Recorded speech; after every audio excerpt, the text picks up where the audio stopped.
Some warnings aren't meant to be ignored, no matter how powerful or untouchable your beliefs are. This is the tale of Kelechi, a wealthy, arrogant young man who laughed in the face of tradition, only to confront a choice so horrifying that defined his very existence. Long ago, in a land rich with stories and traditions, there lived a young man named Kelechi. Kelechi was known far and wide for his stubbornness and arrogance. This confidence stemmed from his father's immense wealth and influence. Chief Ijike, his father, was not just a wealthy trader but also a man with strong political connections. Some whispered that even the local authorities bowed to his power. Kelechi, however, had no interest in respecting traditions or heeding warnings. The elders in his community repeatedly cautioned him about the mystical forces of the land, especially a peculiar stone by the roadside that no one dared to disturb. But Kelechi, a self-proclaimed skeptic, laughed at these tales, believing his father's influence could protect him from anything. One fateful week, Kelechi's university organized an educational trip to Ikena, a village famous for its historical caves and deep-rooted customs. The lecturer in charge had strict instructions. All students had to take the school bus provided for the journey. Kelechi grumbled. He preferred to fly in luxury, but he had no choice.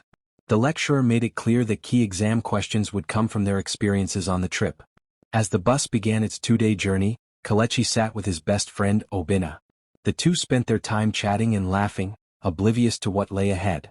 On the second day, just a few miles from Ikena, the bus driver pulled over for a break. Students stepped out to stretch their legs, use the restroom and grab snacks. While many used the nearby facilities, Kelechi turned up his nose. "This place isn't good enough for me," he scoffed, waving away the suggestion of the public restroom. Instead, he wandered into a nearby grove to relieve himself. Obinna and a few others followed him but stopped short when an elderly man appeared out of nowhere. "This is sacred land. This forest is the resting place of Njoku, the most feared healer and sorcerer of Ikena. Turn back if you value your lives." The other boys froze, their faces pale with fear. They immediately retreated to the bus, dragging Obinna with them. But Kelechi only laughed. "That old man is just protecting his farmland. You all are too gullible." Back on the bus, his friends shared tales of strange disappearances and curses tied to the grove.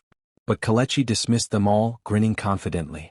"I'll prove to you there's no such shitty thing as spirits or curses," he declared. Obinna tried to dissuade him, but Kelechi brushed him off. He even collected bets from the other boys, wagering that nothing would happen to him if he urinated on the sacred stone. Without a second thought, Kelechi strode back into the grove. He found the oddly shaped stone with carvings on it, smirked, and did exactly what the elders warned against. When he returned to the bus, he wore a triumphant smile. "See? Nothing happened. Your superstitions beliefs are baseless." But as the bus resumed its journey, Kelechi drifted off to sleep and soon found himself in a nightmare. In his dream, Kelechi was back in the grove. Darkness enveloped him, and an overwhelming urge to urinate struck him again. As he relieved himself, ghostly children appeared from the shadows, pointing and laughing at him. Their laughter echoed, growing louder and more menacing. Kelechi woke with a start, only to realize he had urinated on himself in his sleep. The stench filled the bus and his embarrassed classmates burst into laughter, just like the children in his dream. When they arrived at Ikena, Kelechi tried to shake off his humiliation. He cleaned up and checked into the hotel with Obinna. But that night the dream returned. Again, he woke to find himself drenched in his own urine, the bed reeking of his mistake. Obinna shook his head. "I warned you, Kelechi. Some things are beyond human understanding." Kelechi's arrogance began to crumble. During the village tour the next day, he fell asleep on the bus and once again had the same haunting dream. And once again he woke up in disgrace. Realizing the gravity of his actions, Kelechi approached a local boy named Chidi, one of the students who had bet against him. On his knees he begged for help. Chidi, a native of Ikena, initially mocked him. "Where is your disbelief now? Didn't you say your father's wealth could save you?" After Kelechi pleading, Chidi agreed to help. Late that night, he led Kelechi and Obinna into the heart of the grove, where the answers to the curse awaited.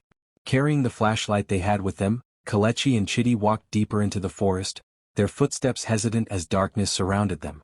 After what felt like hours, they arrived at a very small hut. In front of it burned a faintly glowing lamp. Kelechi and Chidi froze in fear, whispering to themselves, "How could a hut exist in the middle of this forest? And who could possibly live here?" They grew even more suspicious of David, wondering how he knew about this place. As they reached the hut, David gestured toward the door. Go inside, he said firmly. But fear gripped them. Yet, realizing they had no other choice, Kelechi stepped forward. Just as he was about to enter, a loud, husky voice roared from within. Remove your shoes before the gods strike you dead. Trembling, Kelechi quickly removed his shoes and Chidi followed suit. Bending low, they entered the dimly lit hut. Inside, the air was heavy, and a single flickering candle illuminated an old blind man. His eyes were covered with a red cloth. Please, if you enjoy true story like this, give this video a thumbs up and subscribe for more captivating stories and tell us where you are watching from. Hope you've done? Okay, let's continue. Sit on the mat, the man commanded. His voice was deep and commanding. Please sir, we need your help, Kelechi stammered. His voice quivered as he spoke. The old man turned toward Chidi. What about you? He asked, his tone stern. Who are you? No, he's my friend, Chidi replied shakily. I only came to accompany him. The old man let out a chilling laugh. You were warned several times but you didn't listen, he said, pointing at Kelechi. You had the audacity to urinate on the grave of the most dangerous and wicked native doctor in this village? Kelechi immediately dropped to his knees. I'm sorry, sir. I was stubborn. I should have listened. Please help me. Whatever it takes, I'll do it. Chidi quickly knelt beside him, pleading on Kelechi's behalf. The old man gestured for them to sit and began muttering strange incantations. After shaking his head in disappointment, he looked at Kelechi and he said, The spirit of the grave is furious with you, the old man said gravely. You're lucky you came to me so soon. If you hadn't, you would have died in 3 days. There's only one way to save your life, but it is very, very difficult. Kelechi and Chidi exchanged fearful glances before dropping to the floor, begging the old man to tell them what they needed to do. They swore they were willing to do anything. After a pause, the blind man took a deep breath. Your brain made the decision to be stubborn, but the thing between your legs carried out the action. To save your life, you must sacrifice either your ability to give birth to a child or your ability to urinate. Kelechi and Chidi sat in stunned silence. Kelechi couldn't fathom sacrificing his reproductive organs. He was the only son of his parents. But losing the ability to urinate was equally unthinkable. He begged the old man for another solution. The old man remained unmoved. That is the only way, he said. You have 2 days to decide. You may return to me once you've made your choice. Before they left, the old man added, It doesn't have to be your organ. You may bring the organ of another person in your place. Please, if you enjoy true story like this, give this video a thumbs up and subscribe for more captivating stories and tell us where you are watching from. Hope you've done? Okay, let's continue. Thanking the old man, they left the hut and met David, who led them back to the hotel. Kelechi was consumed with worry, the old man's words ringing in his ears. Unlike Kelechi, Chidi's life was filled with struggle. As the eldest of 6 siblings in a poor family, Chidi's parents had sold everything to send him to university. He had befriended Kelechi for the financial help Kelechi provided, assisting him with assignments and exams in exchange for money. That night, Kelechi couldn't sleep. Early the next morning, he approached Chidi privately. You heard what the old man said, Kelechi began, his tone serious. I'm my parents' only son. I have to have children of my own. Please, Chidi, can you sacrifice your reproductive organ for me? I'll pay you any amount of money you want. Your parents have other children. They wouldn't mind. Chidi stared at Kelechi in disbelief. I warned you not to urinate in that forest, he exclaimed angrily. I know, but it's already done. Will you do it for me or not? Kelechi pressed. If you refuse, I'll find someone else. Chidi, deeply hurt and disappointed, walked away. Kelechi shrugged it off, certain Chidi would return. But as the first day passed and Chidi avoided him, Kelechi grew increasingly worried. Desperate, he approached David and offered him a huge sum of money to sacrifice his organ.